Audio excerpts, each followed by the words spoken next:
எல்லாருக்கும் வணக்கம். இன்னைக்கு நம்ம எந்த படத்தோட ரிவ்யூ பார்க்க போறோம்னா, மரகத மலை படத்தோட ரிவ்யூ தான் பார்க்க போறோம்.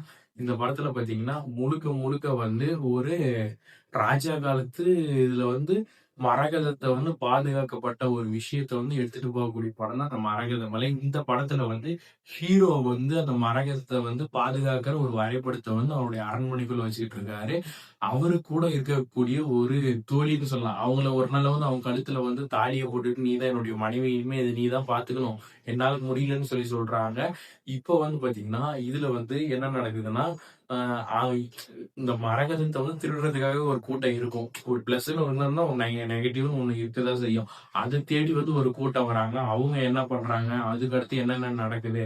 அப்படின்னு போகக்கூடிய ஒரு படம் தான் மரகதமலை. இந்த உண்மைய சொல்லப்போனா கான்செப்ட் வைஸ் படம் நல்லா இருக்குது. கதை. ஆனா வந்து உள்ள screen play work, acting skill படத்துல எதுவுமே இல்ல.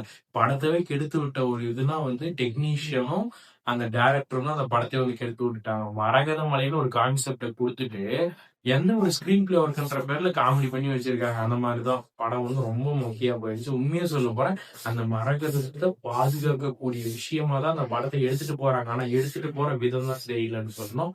அதனால இந்த படம் ஒரு பெரிய ஃபெயிலியர். நீங்களும் இந்த படத்த பார்த்து ஏமாந்துறாதீங்க. எவ்வளவோ இந்த மாரி கான்செப்ட் வந்து யோசிக்கிறதே பெரிய விஷயம். ஹிஸ்டரி படம் எடுக்கிறது. ஆனா இவங்க வந்து ஒரு கம்மி பட்ஜெட்ல பண்ணணும்னு சொல்லிட்டு ஒரு ப்ராப்பர் டெக்னீஷியன் இல்லாத படத்த எடுத்து படத்த வந்து ஃபெயிலியர் பண்றாங்க. மறுபடியுமாச்சும் ஒரு நல்ல படத்த எடுக்கணும்னு கேட்டுக்கிறேன். பாய்.